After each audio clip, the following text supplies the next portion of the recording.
Shine परिवार के आप सभी कस्टमर, सभी एसोसिएट, आप सभी को Rashid Naseem, chairman shine group का प्यार भरा नमस्कार। साथियों, तीन तरह के लोगों के संदेश, मैसेजेस, कॉल अब वो हम तक आना शुरू हो चुके हैं पिछले कुछ दिनों से। पहले वो सारे एसोसिएट्स हैं जो अब तक गायब थे, नदारद थे, जिनकी कोई सूचना, कोई खबर नहीं थी, और जो बिल्कुल से या तो अपनी मजबूरियों की वजह से, या अपनी चालाकियों की वजह से, या अपनी कमजोरियों की वजह से छिप कर बैठे हुए थे, जिनके अकाउंटों में कंपनी का पैसा गया हुआ है, जिन्होंने कस्टमर से पैसा लिया हुआ है। अब जब उनको यह अंदेशा होने लग गया है कि कंपनी वापस लौट रही है, और कंपनी से लौट नहीं रही है, कंपनी बदला लेते हुए लौट रही है, तो ऐसे संदेश, ऐसे मैसेज आने शुरू हो चुके हैं। स्वाभाविक सी बात है। नंबर दो, उन लोगों के मैसेज आने शुरू हो गए हैं जिन कस्टमरों ने अब तक कंपनी के द्वारा दिए गए रास्तों पर ना चल करके इंतजार किया था, और लग रहा था कुछ हो जाए, कुछ दिखने लग जाए, तब आगे बढ़ा जाए।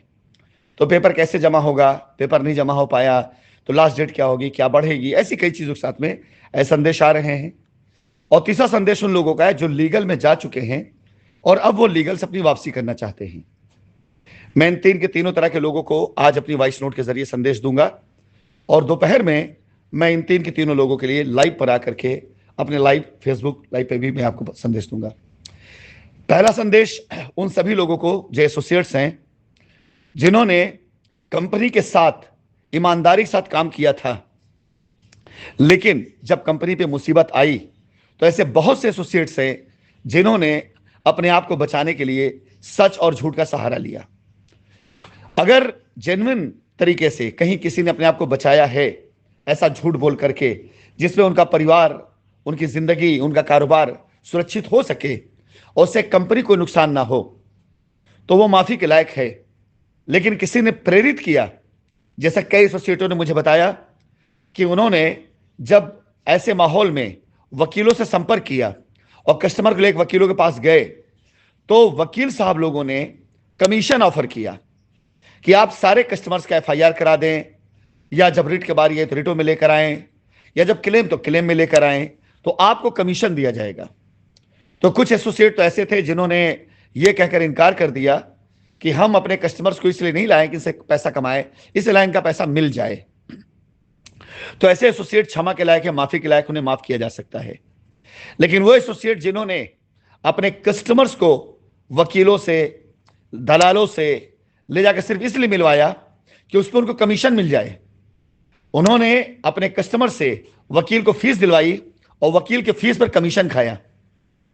ऐसे एसोसिएट जिन्होंने अपने कमीशन के लिए इसे बिजनेस प्लान बना दिया, ऐसे कई एसोसिएट्स की गवाहियां, ऐसे कई एसोसिएट के स्टेटमेंट मेरे पास आ चुके हैं, जिसे मैं कोर्ट में लेकर के आऊंगा कि एफआईआर इसलिए नहीं कराई गई कि कस्टमर परेशान था, एफआईआर इसलिए कराई गई कि वकीलों ने बिजनेस प्लान चला दिया था कि आपको 40%, 30%, 25% कमीशन मिलेगा अगर आप कस्टमर्स को ला करके लीगल में ले आते हैं, एफआईआर कराते हैं या बाकी चीजें कराते हैं।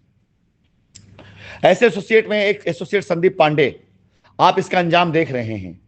संदीप पांडे अकेले नहीं गया है, अपने पीछे ही अपने परिवार में अपने पिता को, अपने भाई को, अपने रिश्तेदारों को भी असुरक्षित कर गया है, क्योंकि इसने उनके नाम पर जमीनें लिखवाई हैं। संदीप पांडे अकेले नहीं गया है, इसने अपने पिता के नाम पर जो कंपनी बनाई थी श्याम वेंचर, उसके अंदर लिए गए पैसे वो अलग जांच के दायरे में आएंगे।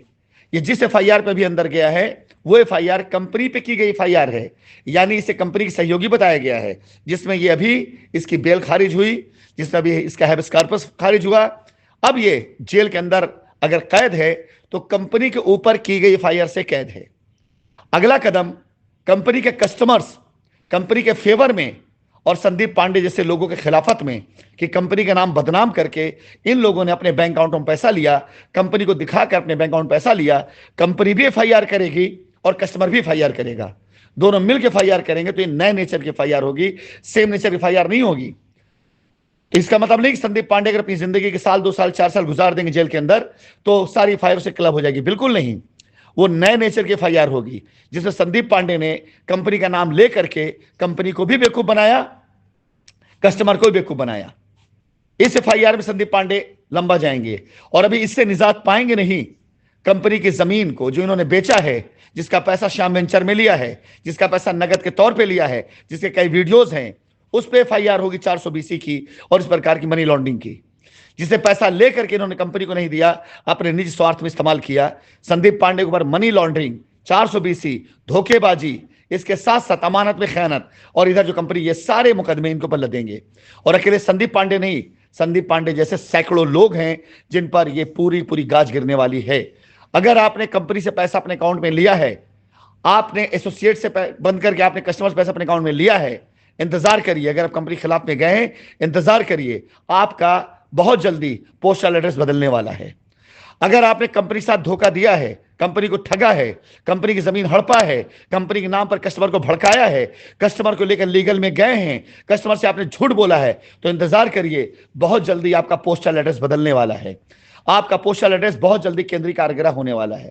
अगर आपने कोई भी ऐसा पैसा कस्टमर से लिया जो कंपनी के नाम पे लिया और कंपनी में ना देकर के आपने निजी स्वार्थ पे उसको इस्तेमाल किया, आपने कोई भी ऐसा पैसा 2019 के बाद रजिस्ट्री के लिए थामा है जो आपने डेवलपमेंट चार्ज के नाम पे लिया है, उसके बाद कस्टमर आज उस जमीन को नहीं पा पाया है, तो इंतजार करिए, आपका पोस्टल एड्रेस और आपकी जिंदगी बदलने वाली है। और यह मैं करवा के रहूंगा। अब आ जाते बारी उन कस्टमर्स पर जिन्होंने अब तक पेपर नहीं जमा किया।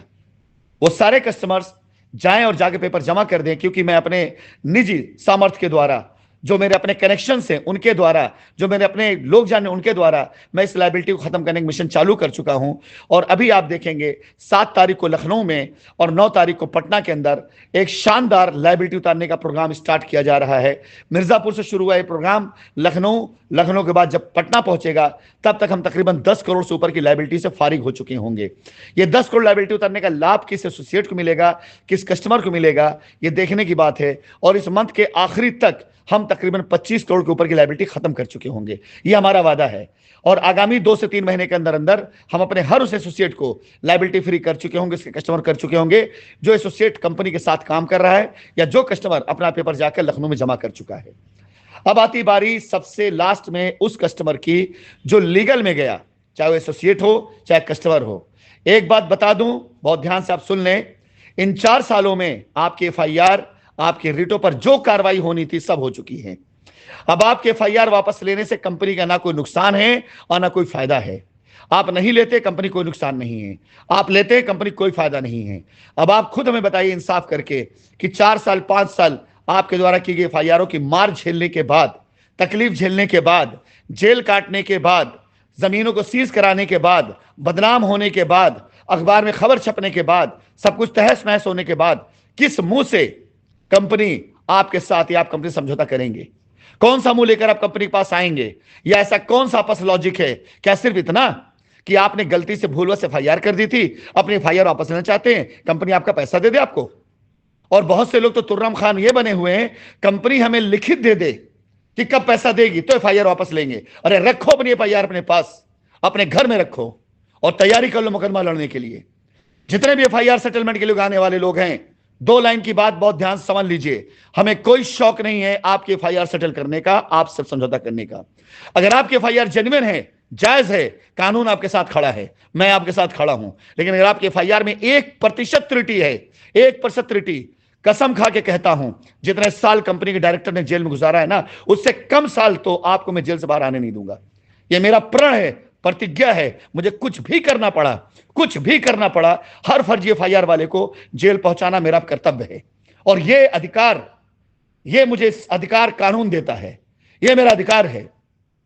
आप हर वो एफआईआर होल्डर जो आज की तारीख में, या रिट में गया बंदा जो आज की तारीख में समझौता करने के लिए शर्त रखना चाहता है कि हमें लिख के दे दे, हम सब करेंगे, 2 माह के अंदर लायबिलिटी खत्म करेंगे। लेकिन जो हम कहेंगे वो लिख करके आप एफआईआर वापस लेनी पड़ेगी। जो सच्चाई है आपको लिखना पड़ेगा कि आपका पैसा कंपनी के अंदर जमा हुआ, कंपनी ने कभी भी आपसे नहीं कहा हम भाग गए, कंपनी ने कभी नहीं कहा पैसा हम नहीं देंगे। एक वीडियो, एक रिकॉर्डिंग आप बता दें। आपके एफआईआर में लिखा है कि राशिद नसीम से फोन में बात करते थे तो ये कहता था जाओ पैसा नहीं देंगे, जो करना कर लो। आपको साबित करना पड़ेगा। आपने एफआईआर में लिखा है कई ट्रकों में भर करके माल कहीं और पहुंचा दिया गया, आपको साबित करना पड़ेगा। आपने एफआईआर में लिखा है कंपनी का 95% पैसा किंगस्टन में जाता था, आपको साबित करना पड़ेगा। आपने लिखा है एसवीसी के बारे में, आपने लिखा है पीआईपी दौसा के बारे में कि रेरा अप्रूव हमने बताया था, आपको साबित करना पड़ेगा। आपको अपनी एफआईआर में लिखी हर एक बात साबित करनी पड़ेगी, और नहीं कर पाए तो आपको बताना पड़ेगा कि ये लाइनें आपसे लिखवाई किसने, बताना पड़ेगा कि लाइनें आपके पास आई कहां से, बताना पड़ेगा कि आपने एफआईआर करवाई क्यों, और इस एफआईआर के एवज में आपसे क्या क्या वादे किए गए, क्या क्या कमिटमेंट किया गया, क्या क्या बोला गया, किसने क्या कहा, और हर रिकॉर्डिंग, हर वो संदेश, हर वो चैट आपको लगाना पड़ेगा जो आपको इस एफआईआर करने के प्रेरित करते हुए। और जब आपने अपने एफआईआर बारे में पूछा तो आपको उसके बारे में जो सूचना दी गई, जो सच झूठ उसके बारे में आपको बताना पड़ेगा। बगैर इसके समझौते का सा भूल जाइए। यह राशिद नसीम का मुकदमा है, जिसने शाइन सिटी जैसी कंपनी मात्र कुछ साल के अंदर बना दिया था, और जिसने उसको मरने नहीं दिया, जिसके ऊपर दुनिया भर की आफतें कूद पड़ी, लेकिन वो डटा खड़ा रहा। अगर वो आप पे टूट पड़ेगा तो सोचो आपका अंजाम क्या होगा। आप इस बात से बिल्कुल चिंता मत करिए कि आपका पैसा कंपनी में मिलेगा कि नहीं मिलेगा। आप इस बात की चिंता करिए कि राशिद नसीम मुकदमा लड़ने आ रहा है। जिंदगी बर्बाद कर दूंगा मैं जिन लोगों के एफआईआरों की वजह से कंपनी और कंपनी के लोगों के ऊपर तबाहियां, मुसीबतें, परेशानियां आई। जिंदगी बर्बाद कर दूंगा मैं, चाहे वो आप मेन स्रोत हो, आपसे लेकर के आपके ड्राइवर तक का जो आपको लेकर कोर्ट तक गया होगा, आपसे लेकर के आपके एजेंट तक, आपसे लेकर के आपका हर वो दलाल जिसने आपको इसके प्रेरित किया, उसकी जिंदगी में बर्बाद करके रख दूंगा। आप देखिएगा, अब मेरे पास कुछ नहीं बचा है सिवाय आप लोगों के साथ मुकदमा लड़ने का। मैं सब पूरा कर चुका हूं, लीगल कार्रवाइयां पूरा कर चुका हूं, अपना समय बिता चुका हूं, अपनी सारी फॉर्मेलिटी पूरी कर चुका हूं, स्टे ले चुका हूं, जांच शुरू करा चुका हूं, एफआईआर होने लगी हैं, हर एक चीज को मैं सुरक्षित कर चुका हूं। अब मेरे पास सिर्फ आपकी बर्बादी के अलावा दूसरा कोई रास्ता नहीं है। इसलिए सभी लीगल में गए एफआईआर करता, रिट होल्डर, और जो लोग लखनऊ कोर्ट में गए, जब बार बार मैं 10 जुलाई से लगातार आपसे निवेदन करता रहा, उसका जो लोग हैं वो तैयारी कर लें कि अगर आपको वापस आना है तो आपको सच्चाई वो लिखनी पड़ेगी जो सच्चाई थी। आपको सच लिखना पड़ेगा। सिर्फ ये लिख देने से कि अफवाहों से प्रेरित होकर मैंने एफआईआर कर दी, अब मुझे पता चला कंपनी गलत नहीं है तो मैं अपनी एफआईआर वापस लेता हूं, कंपनी के दिए गए रास्ते चल तैयार हूं, नहीं चाहिए, नहीं चाहिए। यह समझौता कतई नहीं चाहिए। आपको लिखना है तो आपको बाकायदा लिखना पड़ेगा कि आप लखनऊ गोमती नगर थाने तक गए कैसे, आपके एफआईआर में जो मैटर लिखा गया उसे लिखवाया किसने, क्या कह के लिखवाया, कैसे लिखवाया, इसके बदले में कितना पैसा खर्चा किया, इसके बदले में कितने लोगों ने कमीशन खाया, सबको लाना पड़ेगा। फिलहाल आज के लाइव में इन तीन के तीनों पर मैं बात करूंगा। आशा करता हूं कि मेरा संदेश तीन के तीनों तरह के व्यक्तियों तक पहुंच जाएगा। हर वो एसोसिएट जो आज की तारीख में कंपनी के साथ सही किया है और गलत किया है, समंदर पाने के लिए तैयार हो जाइए। कतरा दिया है तो अच्छाई में होगा तो अच्छाई में, और बुराई होगा तो बुराई में। हर वो कस्टमर जो अभी तक लीगल में नहीं गया और जिसे अपना पैसा मिलने की आज भी उम्मीद है, निवेदन है मेल आईडी के थ्रू या डायरेक्ट पहुंचकर अपने पैसे का आप निस्तारण करने के लिए पेपर जमा करें और थोड़ा सा इंतजार करें, सब्र करें। मैं कोई जादूगर नहीं हूं, मैं फाइटर हूं, जंग लड़ता हूं और जंगें चलती हैं। विजय पताका के बाद जब लहरा जाता है तब राज किया जाता है। जंग के दरमियान में विजय पताका नहीं लहराया जाता है, तो थोड़ा इंतजार करना पड़ेगा। आप देख चुके हैं 6 साल लोगों ने बर्बाद किया है लोगों का, आपका भी। मुझे 6 माह तो दीजिए कम से कम। इसके साथ ही साथ वो कस्टमर जो लीगल में गए बाहर आना चाहते हैं, निवेदन करूंगा एक बार अपने परिवार का मुंह देखिएगा, क्योंकि पैसा नहीं डूबेगा आपका, जिंदगी डुबा दूंगा मैं आपकी।